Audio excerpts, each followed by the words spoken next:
So hello students, a very good evening to all and welcome back to Daily Current Affairs of 1st of July. So for today's discussion, we have three important articles. So they are from The Hindu as well as PIB. So first important article is about EOCI card, that means Electronic Overseas Citizens of India card. So here we shall be discussing important provisions of this card. Next article is about Indian Ocean Dipole. So basically the article discusses that how Indian Ocean Dipole is affecting Indian monsoon this year. And finally, important article about Hul Divas. So this is article from PIB. So let's start our discussion. So first article says the Union Home Minister have launched first thing, that is new FCRA portal, that is FCRA 2.0, and second thing what Home Minister have launched, that is the EOCI card. So two things were launched. So here our main focus will be on EOCI card. Briefly, we shall be discussing about the FCRA 2.0. Just a second.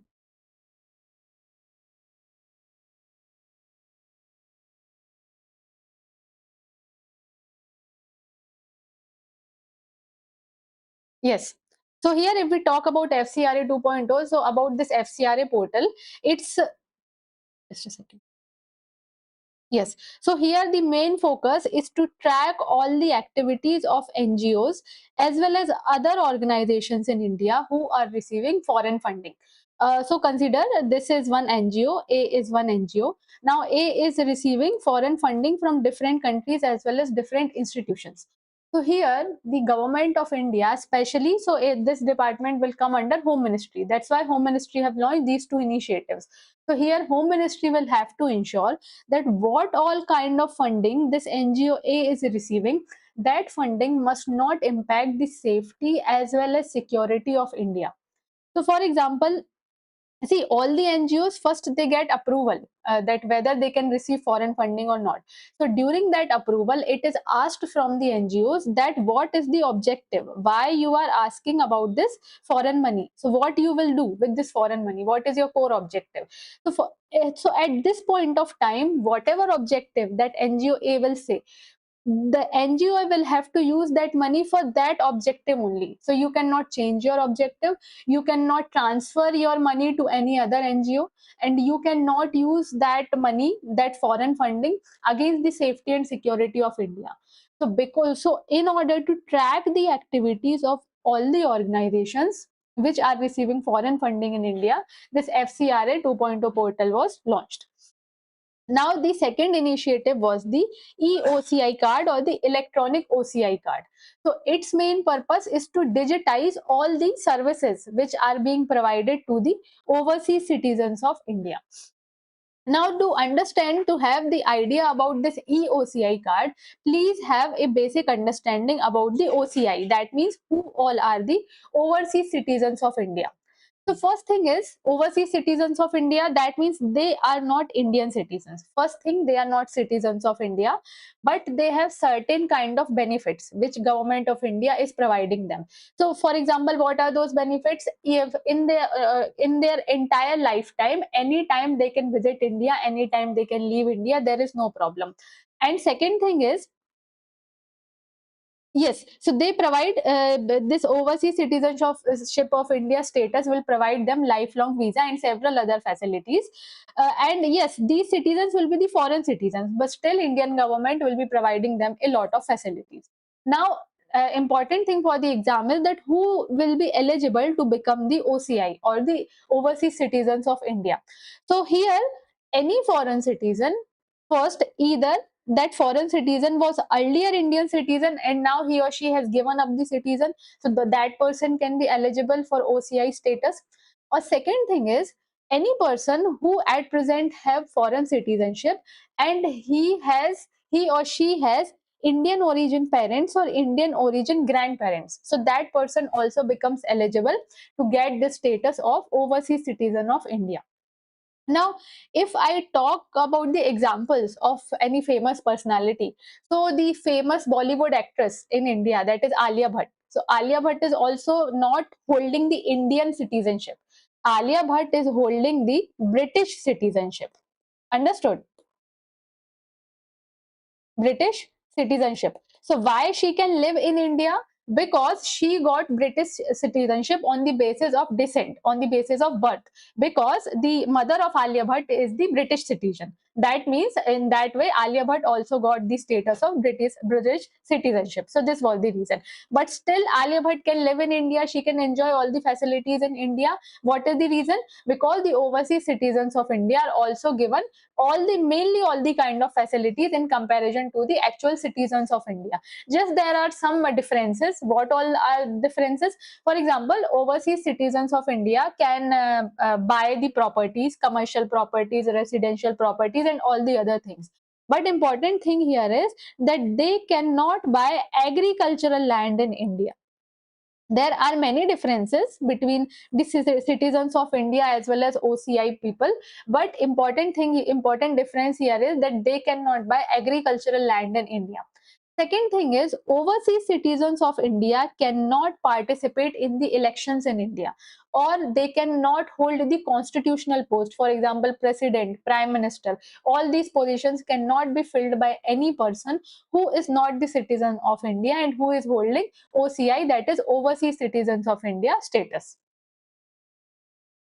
Now, next thing is, we discussed about OCI, right? Overseas citizens of India. So see, just now I have given one example of a famous personality, that is Alia Bhatt. But still there are many famous personality who you think that they are actually Indian citizens, but they are not actually citizens of India. So it is a homework for you. So after this lecture, please search for the famous personalities who you think that they were citizens, but they are not actually holding the Indian citizenship. Now, next is about the EOCI card. So the news was about EOCI card. So recently what government has done, see, earlier OCI card holders, they used to receive a physical booklet or card, just kind of physical booklet of passport. But now what a government has done, government has introduced a digital OCI card. That means the virtual OCI card. So see, this is different from e-passport, because in e-passport still you have that physical booklet, but in that booklet now you have a computer chip also. This is e-passport. But in EOCI card, that complete card will be digital, that complete card will be virtual. So for applying for this virtual card, everything becomes easy. Like you can apply online, you can upload the documents online, and approval can happen online. So all these things become very easy for the people. Now, next thing is about that what are the biggest changes. So in the news, what are the biggest changes mentioned? So earlier, see, if a person was consider a person is of less than 20 years and that person is holding Indian passport. That person is holding passport of some country, some foreign country. Now, after that person has crossed this age limit of 20 years, after that he has to apply for new passport, and after he or she get this new passport, he have to obtain new OCI booklet also. But now this is the biggest change. Now even if you cross this age limit of 20 years, obviously you have to apply for the new passport, but you don't have to apply again for this OCI booklet. So what you will do, you will just update all the information online, and rest all things can be taken care of. Now, what are the other new features? So these are very simple. Like each and every OCI candidate will be having unique registration number. So this unique registration number will be same for their entire lifetime. So if that person is having this UAN number, just a second. Yes, so if any person is having that UAN number, then the public authorities can anytime track that OCI card or OCI status. Second is the digital OCI card. That means every time you do not have to carry the physical card. So there is no problem of tampering, no problem of losing it, etc. etc. And because of that, immigration clearances will also become very easy. Now, okay, so we are done with this OCI card status.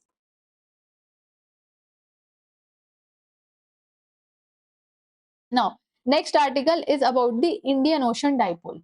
So basically what the article is saying, article is discussing that if we talk about this year of 2026, so in 2026 we already know that monsoonal rainfall is not happening very good. And one of the important reason for that bad or weak monsoon is El Nino. But here positive point is that scientists are expecting the positive phase of Indian Ocean Dipole, and which can help to counter the impacts of the weak monsoon in India.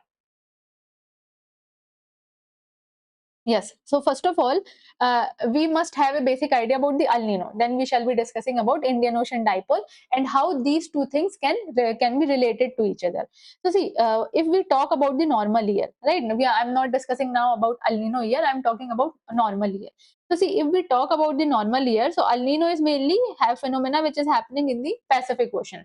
So see, in normal days, what will happen? You have the idea about the trade winds, right? Trade winds which are easterly winds.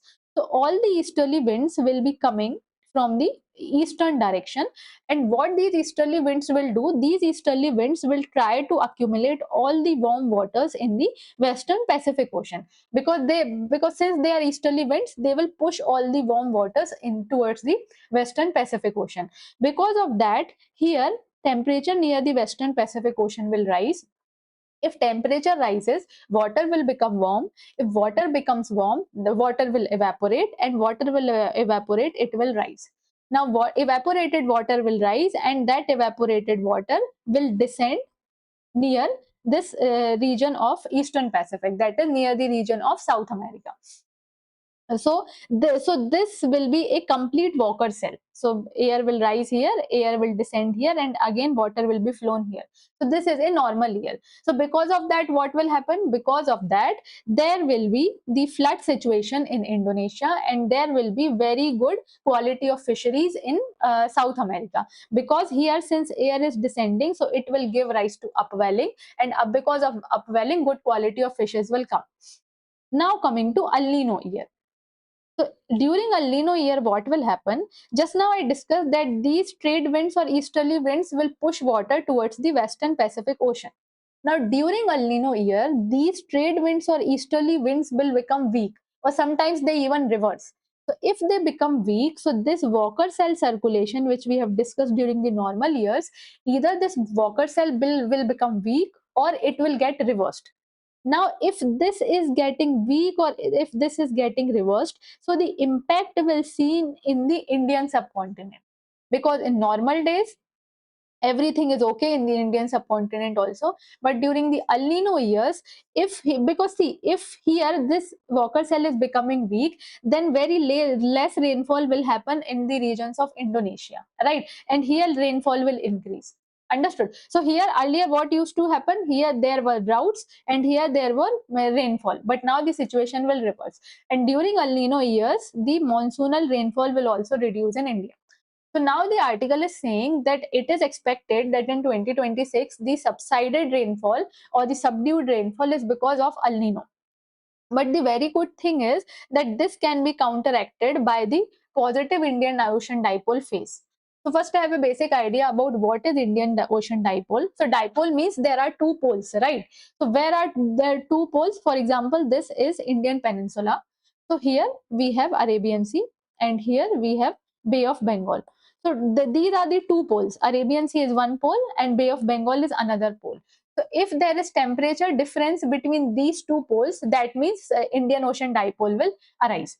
So basically, Indian Ocean dipole is a climatic phenomena which involves the difference in the sea surface temperatures between Eastern Indian Ocean as well as Western Indian Ocean. So this is Indian Ocean dipole.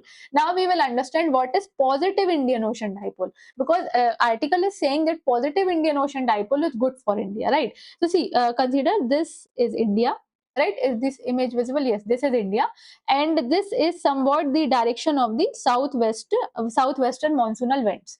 Now, if we talk about the positive Indian Ocean dipole, that means the temperature of Western Indian Ocean is more than temperature of Eastern Indian Ocean.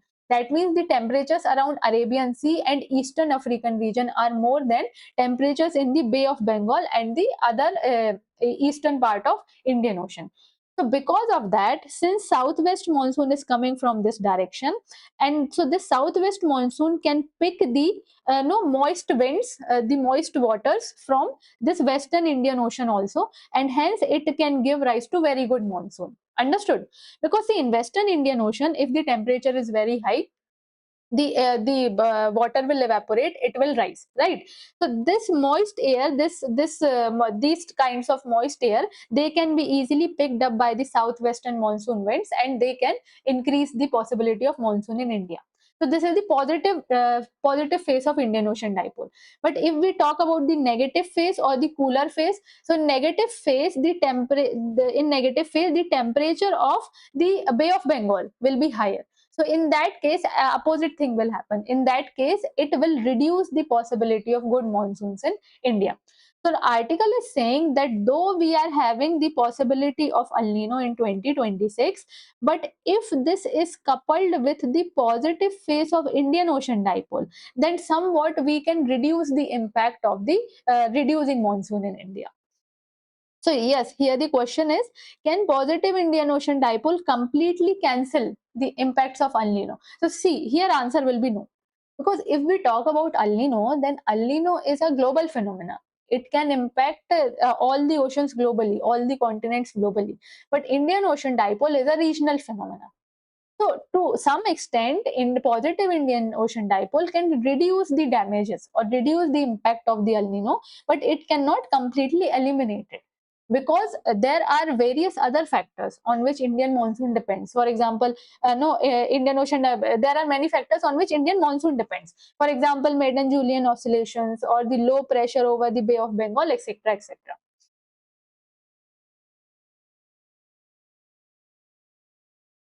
Yes, and next article is about Hul Divas. So the news is that Prime Minister have paid the tribute to the brave warriors of Hul Divas.